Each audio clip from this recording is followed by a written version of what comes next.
Hello friends, today's video is essential for you if you want to find a permanent solution to mirror imaging of letters like k, b, d, p and qu. It includes a technique developed specially by me and various other methods to help you. Do comment which method did you like the most. Welcome to Happiness Mantra. Do consider subscribing if you would like more videos related to parenting and education. And make sure to like and comment. Now the first technique that we are going to use is specially for the visual learners, children who see and understand and retain better. The first thing that they would do is bat and ball. That is how we normally speak.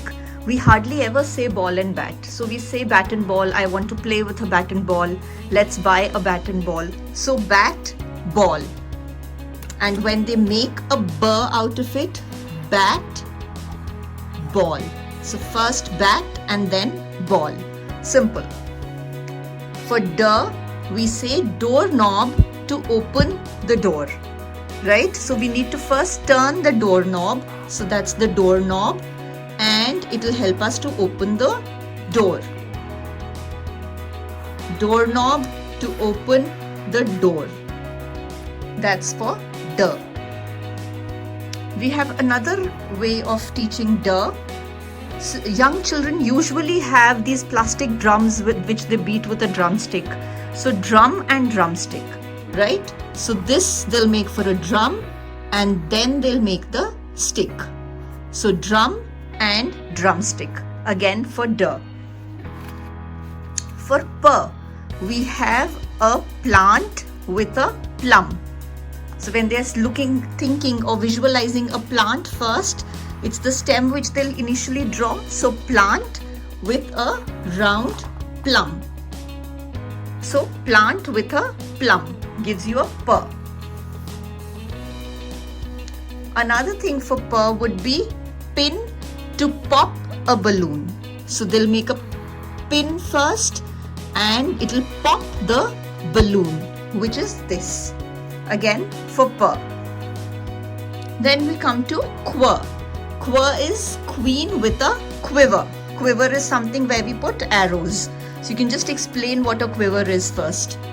So we have queen, which is this is like the face of the queen, and a quiver, which is this particular style of writing. Okay, so the cone shape will come from the quiver. A face of a queen, so queen with a quiver. Now another very simple way is to clear the confusion of b and d. But this particular method is relevant only if there's confusion between the sounds of b and d. So B has a belly, so that's the boy, and he has this really fat belly. So when the boy has a belly, it's a B, right? So belly is in front of him. So the curve comes after the line, B. And then we have D, who wears a diaper. So diaper is at the back. We wear it on the hips. So line and the curve towards the hips represents the D.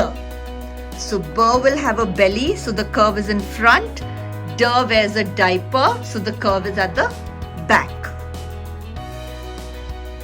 So this is another way of representation. Now I am going to come to a very unique style which has been developed by me to work with children who usually have dyslexia. And it works beautifully with them, and it's sure shot guaranteed that they will not make any mirror imaging mistakes after learning this technique. So let's start that. This is the hand prompt style which is developed by me. We use a hand to throw the ball, right? So hand. Let's start the hand prompt style which is developed by me. Hand to throw the ball. So hand prompt is what is being used. A hand to throw the ball, which means the B needs to be written within this Okay, now the way I wrote it is not ideally how children should write. It should be like this and like this. Okay, so in any case, it needs to fit inside the hand. So hand to throw the ball. Okay, so B is with the hand prompt, which is this, right? Then we have a cup for the doll. So we make a cup. Okay, once we have the cup, we just need to trace within the cup and make a D for the doll, right? This can also be used to solve mirror imaging of K. I've seen some children also write K like this. So to avoid this, the same method can be taught. They can be taught to write K in a cup. Okay, so they make a cup and they just trace along it. They know how to write a cup. Okay, so D for D, it is cup for the doll. So make a cup and then give it to the doll. Make it into a D. Next we have Peter Pan, stand and sleep. Okay, so here the key word is sleep.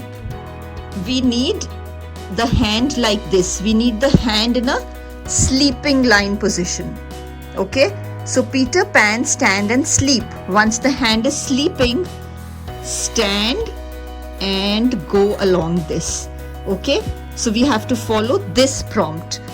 For the setting of the hand, the key word is sleep. This is the sleeping line, and once the hand is like this, it is very easy to make the P. And finally, we have the cup for the queen again. Okay, so if we are writing Q, we need the same movement, up, down and turn. So we use the same prompt that we did for D. Okay, so these are very simple hand prompts. The only thing that the child needs to remember is this for the hand, this for the cup and the sleeping, right?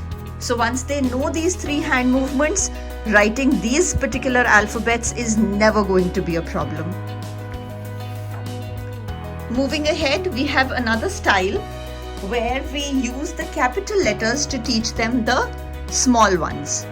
Okay, so we know that the B will fit into the B.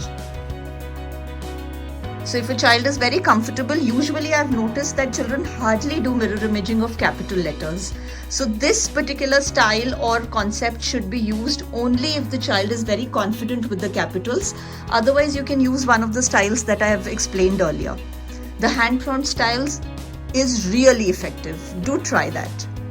So we have B, which fits into B. We have D, which will not fit at all. In the sense, there is no tracing which is possible to make D with the D. Same for P.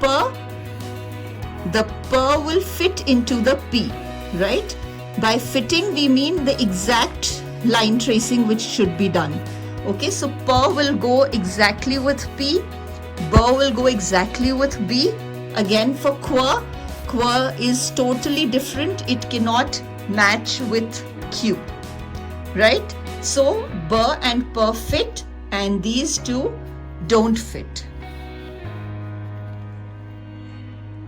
But I usually don't find this technique very effective. I've included it in the video because it is one of the common techniques which some people do teach. But the earlier techniques were definitely going to be more effective.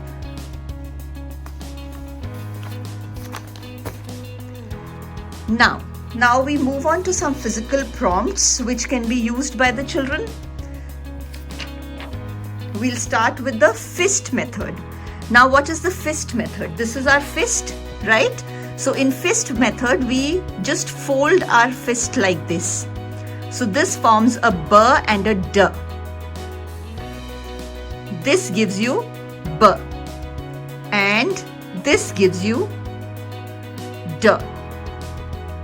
Okay, so if you just look at it, you know line and then the curve and then the line. So bed, it's forming a bed, b and d. Okay, now the same thing can be reversed for p and qu.